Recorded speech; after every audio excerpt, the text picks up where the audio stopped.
I'll do it next time. Okay, I'll do it next time. I'm going to go to Gimba. I'm going to tell you. I want to check my last year. Guys, the one I get from I don't want to hold carry your hand up.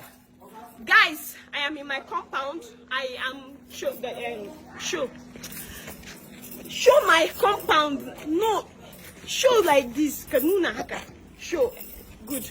I am in my compound, as you can see. Can I get more where I am now? You show. Let me be. Don't. I'm not. I left Lagos. Nobody. My husband does not know. I left Lagos. I am here. Good morning, Lagos. Good morning. The mood go Cab all the way from airport. Drop me here. I'm here. Let me come and know what is happening. Since every chijioke thinks he has the monopoly for madness. He thinks he's the only one that is mad. Bring it. I will take. I go show them. Say moi. But the Benz engine. Nobody can come into my house and take. I will show her Pepe. I went to Lagos to have fun, to enjoy myself. So many reservations to Lagos. You know how many reservations that I've done?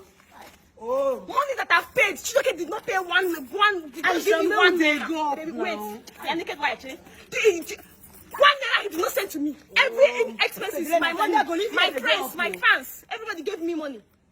Now I had to ditch all those things and come back to fight my home. Anyways, as I know they go up, I beg. This is don't do it. They go up. I know. What's all this English for? What no they go up? I'm here with you. Naked wire. Oh, they go up, I beg. So, I'm here with you. Wait, don't need to paramount, I beg. Madam, I know. Wait, for me, I will handle it. I don't hear you. I need to. Let me handle it. I don't hear you. To talk much, please. Let's go. I'm looking for bottle. I'm gonna break this guy's head today. Okay, for Onya bo on ayala. Oh, you see wala. This girl in today. But this girl in I just need to do this intro because I said I'm going to do intro. I brought my because Chijioke is gonna break this girl head today. I'm gonna break her head. Chijioke is not only and they what may happen. Onya forever. Where's the fortune doing me? She's as good as the big. I'm capable of anything. She will stake her life for me. This one is forever. Why fortune doing me? No, they go bed. No, they go up bed. When we go there, if I want to give me, okay, my dear. Like this, so let me how this girl is. This is the girl that's going to teach her lesson. When I hear about naked wire, when they see what they colors. I'm always for you. She's not a woman. I'm always for you, Aisha. Forget this thing. I'm always for you, Aisha. She not be woman. Am I a woman? I think I'm wine. You put on wine. She not be woman. So man. Up there. They're playing my time. Okay. I'm here name. I just want. This girl here today. Calm down. This girl here today. When I'm panicking, my mind is in that touch. Why am I using that spark? I want to be in the If you just they talk. Who they go? They go see one him prime today. Am I now only not married for this world? Now only me. Am I the only one that is married? Leave everything. I cannot enjoy my life. Not the married. I promise you, leave everything for me. I will handle everything. I left. See, if I Lagos since then, I didn't enjoy myself. Are you telling me? Let's go. This girl, naked why I don't become me since. Not sorry, I go boss that girl. I go boss her. I go boss that girl. My boss there. This girl, she don't get mad. This girl, wait till she did.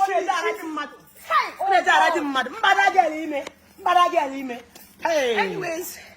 I'm the Benz engine. I had bro. Mommy what to chuku. The king maker, the queen herself. I will tell you. I'm not people are they see your gold. Make them spoil your gold for you. No fight. Leave everything for me. No go me and only 31 carats, 100 carats. Leave everything for me. My hair, this is. Do you know how many inches he have? I go rough handle this girl. No. Everything here is gold. Yeah, Kamuna, this is gold. Baby, stop explaining all this now. So I'm not going to use. I'm not going to touch. Because people know how I do it.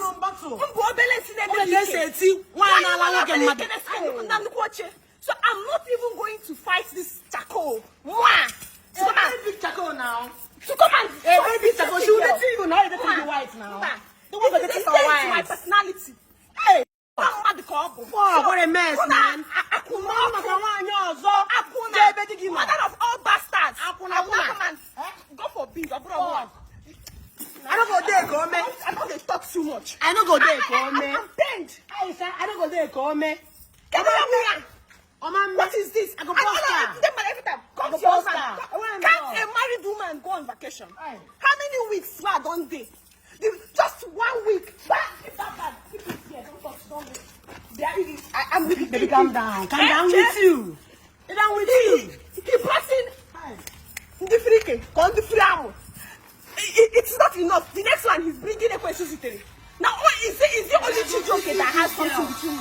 Baby, let's go. Yeah, I'm back home to my house. Hey. The way. I like the guy. I'll put it back to you.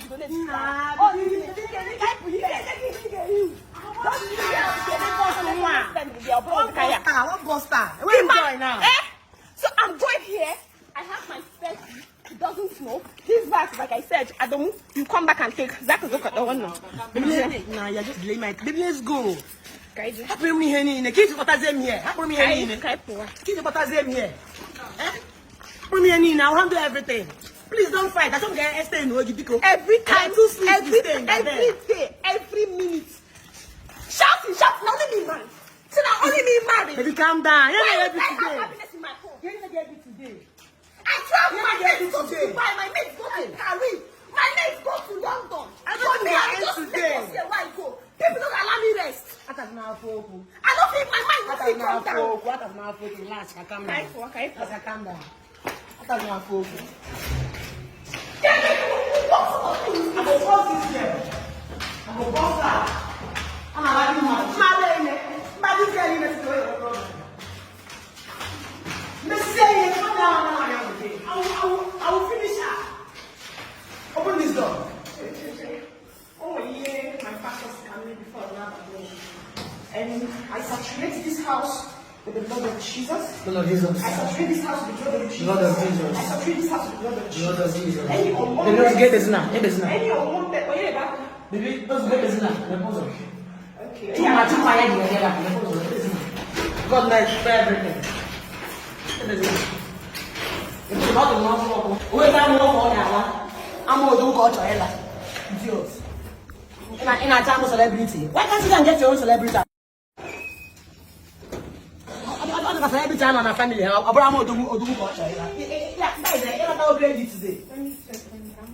Baby, because the faster. Hey, this girl, fuck up. Why you even move? Why you even move? Hey. I go show her pepper. Maybe I go boss somebody, oh. I go boss person head, oh. I don't get joy. When I'm joy like this, or the pastor is here. Who are you? Who are you? Oh, and I say, get outside. Get outside. It's the really God in it. Get outside. Get outside. I bet you mother.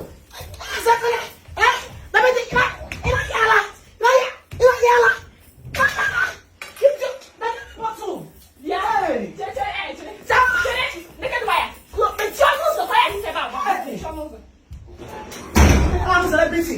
Hello? Can we hear this? Oh, yeah, I'm a celebrity. See this guy here now. I'm a celebrity. I'm a celebrity. I'm a celebrity. I'm a celebrity. I'm a busy seat today. Hey. Come on, sit. I need that here. Hey. Need that here. Aisha. Need that here. I saw you at the Yeah, home. go ahead, Moana. Hey. Don't wine and need it. Aisha.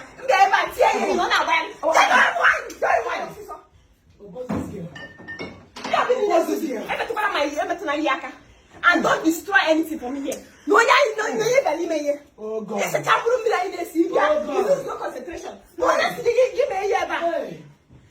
Oh, you call me. Yeah, but you get me here. Come here. So, what is that? I wouldn't even get it. I wouldn't mother. Yeah, hold on. about your talk today. Naked wire. I wouldn't matter. Naked wire. Nah, guy, free me now. Free Free me. Calm down. Free me. Calm down. Me kill you today. Calm down. God, you mukela. Calm down. Lapia. Me we today. Lapia. Just let me. I'm here. Ekwesiziteri. Baby. Who are you? Ekwesiziteri. Why you? Say yes, ma. Ekwesiziteri. Onye kebo. Waka. Why kebo? Can you let me know what are you doing in my house? If you are not odogwu. You go to me now. You me Baby. I saw him getting one. So, oh yeah, could you guys see? I saw him getting one. See how your pants. Baby, don't fight, please. What are money. you What are you doing here? Can you name Yeah, everyone here. Mama, this girl anyway. Can you name my kitchen? Mama, get away. Why you need to see me? Mama, get away. Hey! And I know the check. And I know the check. Hey! Oh, check can I not do it? Any that go to check. Una vez habita na bunko gani? Na ekwesi na ya. Una vez habita na bunko gani?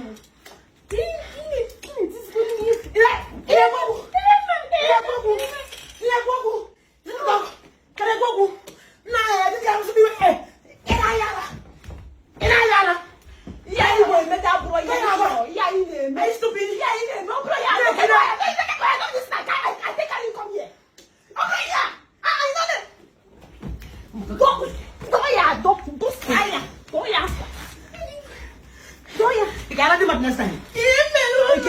Next time. Next time.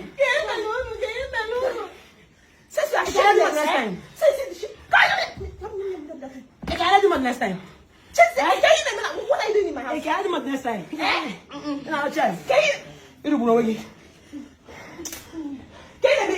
name in my house? Oh my God. Baby. What are you doing in my house? Aisha. Can you name in my kitchen? Aisha. Answer me now. Let's take this girl from here. Check what this is.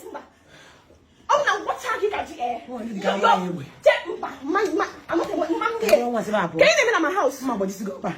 Can you answer me now? Can you name in my house? Give you that Can you Don't name in my house?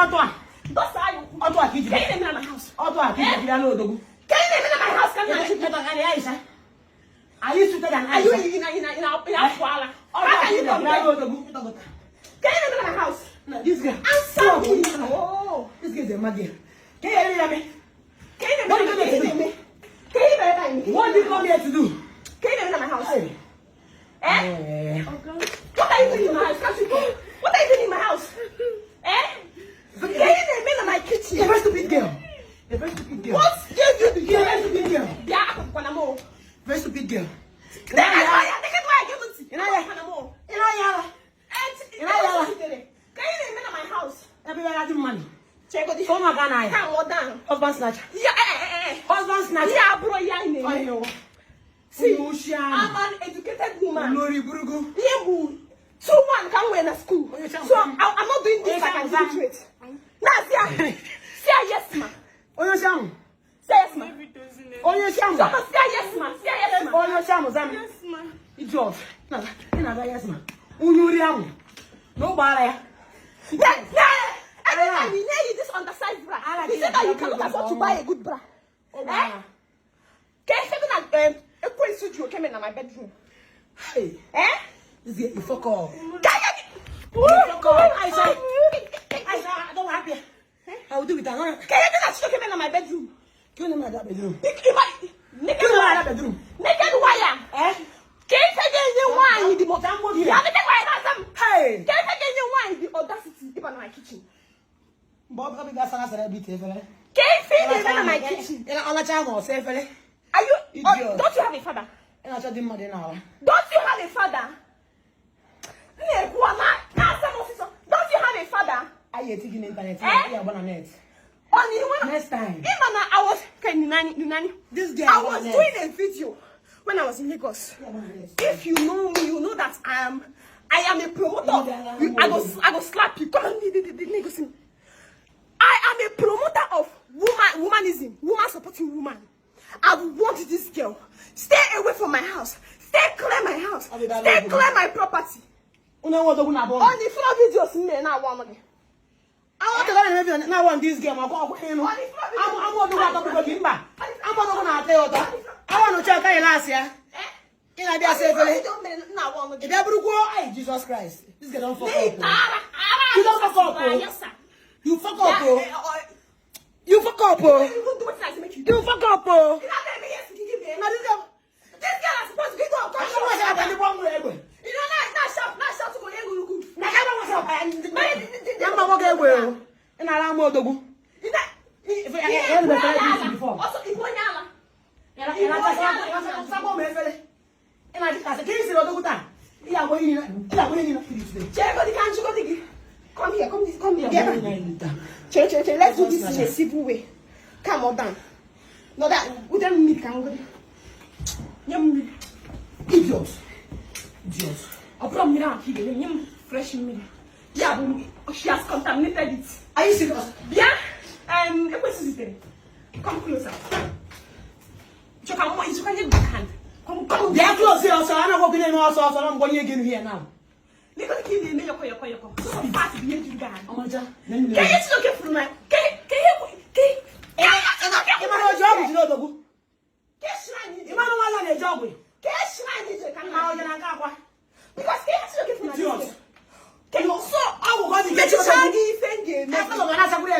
if I finish with you, your next life.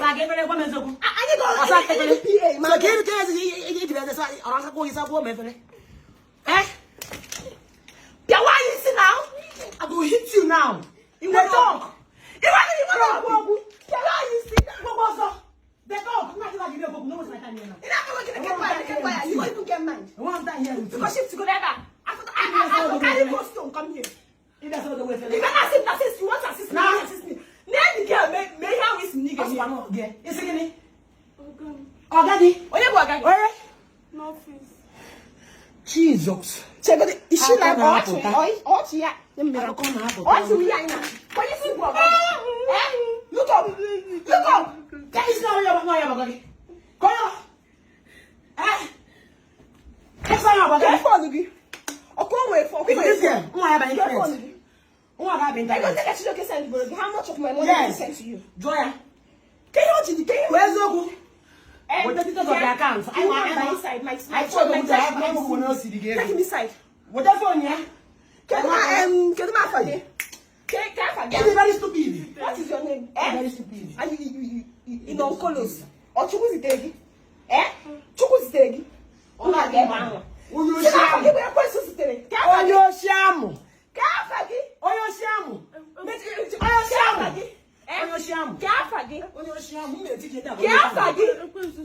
Good.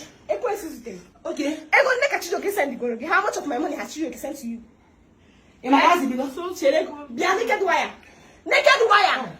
Why are you here? We now back on your down. now go tell this Go girl. down there back. Can just sit down. My chasson Leave get this out. basket in the middle of that. My chasson get out. Yeah. So me one more talk and go aji. I want to see this girl. I want naked. For Wetin give you? one for Which kind of fuck? Which to get fuck you? Where make you? Where make I don't get celebrity for our family. Can you tell me? I don't get celebrity for our Yeah, family. let's talk that way. Girl, Come nah. on, shut up. What's the body? I'm not bomb here. Let's talk sister. I'm not bomb here. Let's see you know. I'm not bomb here. Let's see you. Let's see the money. Let's see you. My bomb here. Damn. Let's Who are you? talk about sister. Yeah, what's in that? Can you give them the money? problem? Problem. It's not a birthday present. You come so close. When say me, I'm not going to even suffer my life. You come so close. How many clothes come bring out for Chijioke? What's in give you that mind? Explain to me. No, Can you give that mind? look at you. I'm belt. Ma bagime. Ma bagime. I don't see it. Bagime. I've been too classy to be dated by you. Bagime. Give me answers. Bagime. Can you give the audacity? Hey God. Can you give that? Can you give the moral? I want to know what's give you moral. What's give you moral? When make you so close to my husband? Girl. You're a very stupid girl. You're a very stupid girl. Get it? Why you do a quaff here? Oh, The girl was a rapper. 1, 2, 3, 4, 5. Get this, remember my husband's measurements.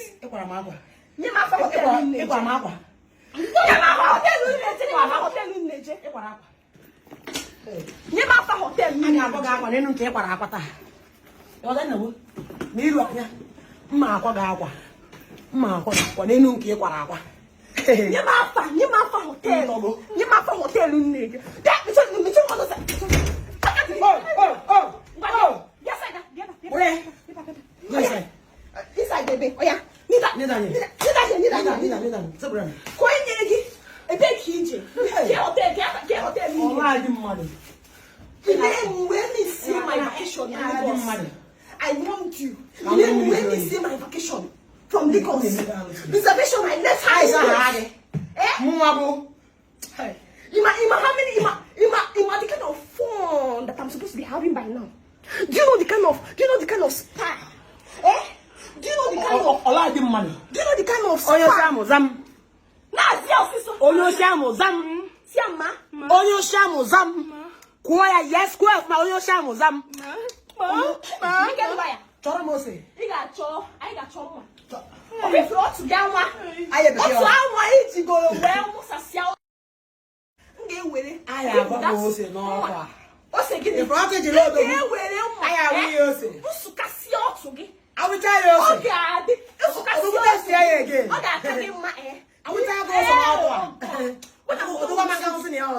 When I'm done with you,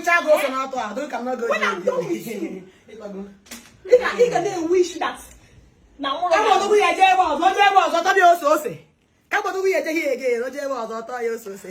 it that you don't have any other relative? Is it that you don't have any other relative? Or why is only Chico? Where only Mansi? Or Bruce also chijioke? I'm a chijioke. I'm a Ife. Why would you also go to the city? I'm going to the city. Zam, I'm going to the city. Why do you choose odogwu dik? Why do you choose odogwu dik or buzu odogwu Aisha? Hey, why should they hold these things? Why is it there? Why are you covering yourself? Idiots. Why? What's in the cover? Bastard. What's in the cover? Your papa don't disown you. Your mama don't disown you. You know, go for sale to go just look at me. You know how set I am. I've given birth. You better name in my kitchen. You come inside my kitchen. Just look at my house. Hi, God. Look at my house. How many months can I go to find out Batija? How many months can I go to? How many months can I go to? So chijioke. Koye Maria. Yeah, vamos. Go rearrange this frame. Hey! Yoga. So you cannot say my husband. So I want to say your husband. You know, see Yoga. What is they give you liberty to call my husband Yoga? Now Yoga in the. Oga. So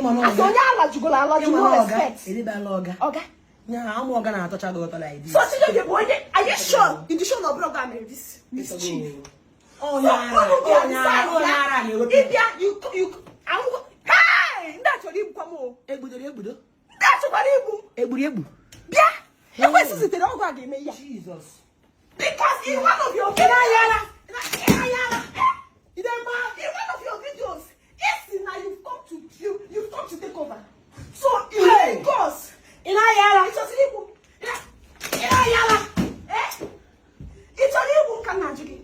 you want to take my throne?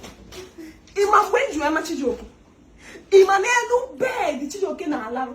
you know how many sleepless nights I had to bring this idiot up? Then he does it just really take the glory. Off one at the boy aside. My friend. Celebrity dick. For your life, not for your generation. You don't get that best way fine. Why can't you sit down and get your own celebrity dick? Abraham Odoki. Why can't you build your own celebrity dick? Way fine like this for your community. Why can't you build your own celebrity dick? Nah, Celebrity. It about today. Celebrity. I'll finish you today. Yeah, say me not gonna come home. I'm not. Go see me up now.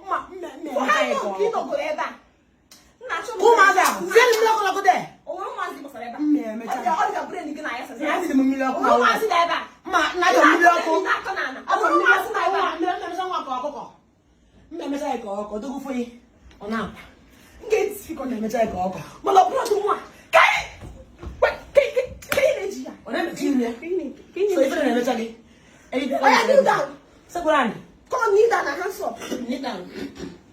If I just walking out on you. It's not why I did it. Aisha is not pregnant for you. Why you? Aisha is not pregnant for you. You ain't eating bra. You got to Don't have to call him Onuku. Man, I'm going to job. Don't have to call him. Oh, you're very good. I want you Onuku. I went up what you I want you Onuku. Man, why not some celebrity? Oh, God, I'm going to finger. Man, why not some celebrity? Man, why not go job? Respect yourself. Why not walk, man? Respect yourself.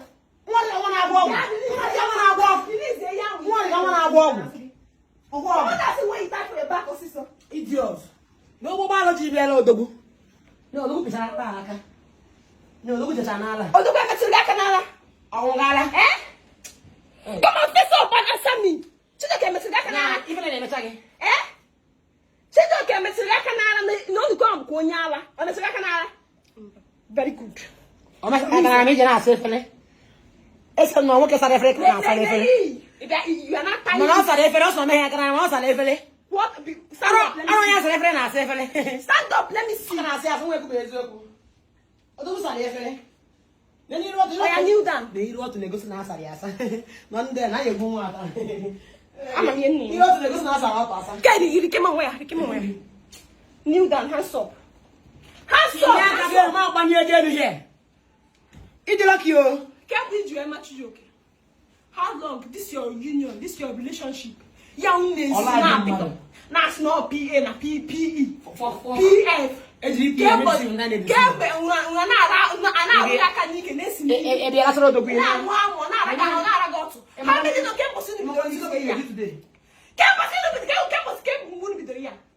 want to know. Because you know where I live. You know the kind things why I live for Lagos company. I want to hear you, Juta.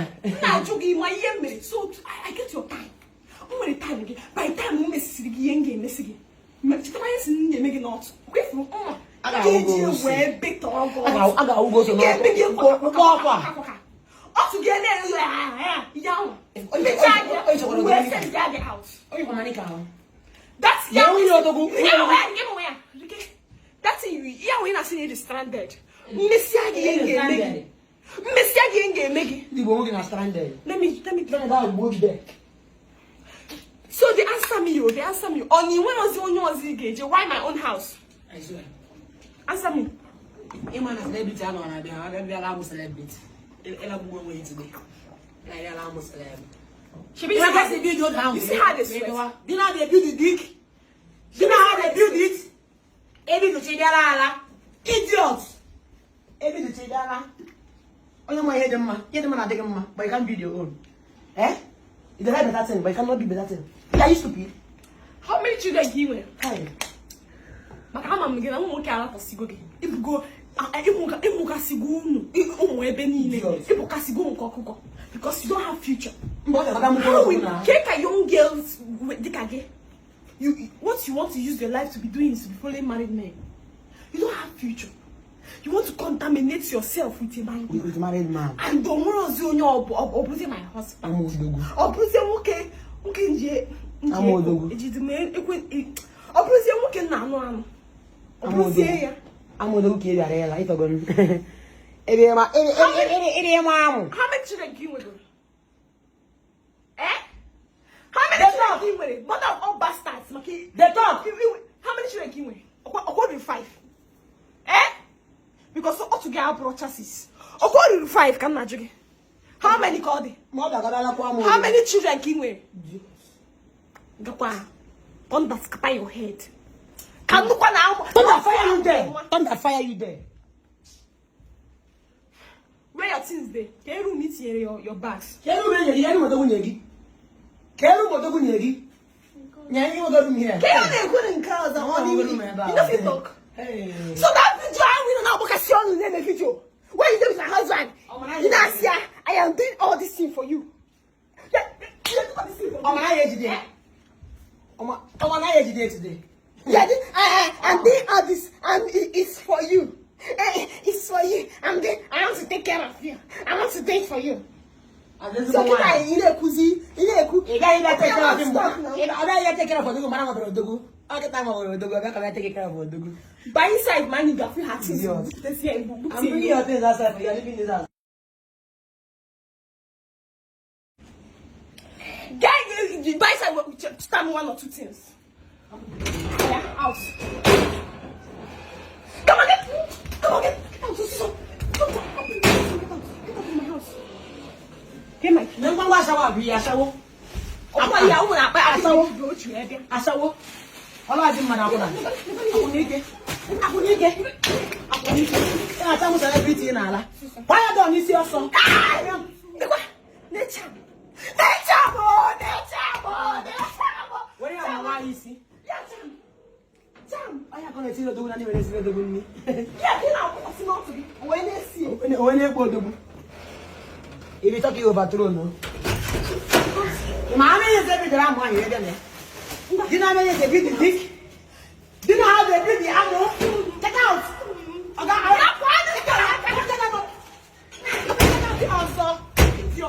are you still doing there? Eh? Come on, today I'm seeing my position. What are you still doing there? Eh? Come on, today I'm seeing my position. Aisha. Come on, that's this girl about. I don't know what you want. Aisha. I don't know what you want. Send that down. Can you now? Come and show me now. You mad. Yeah, this is the charm. Because there is no way. My husband, there is no way. God damn. End it.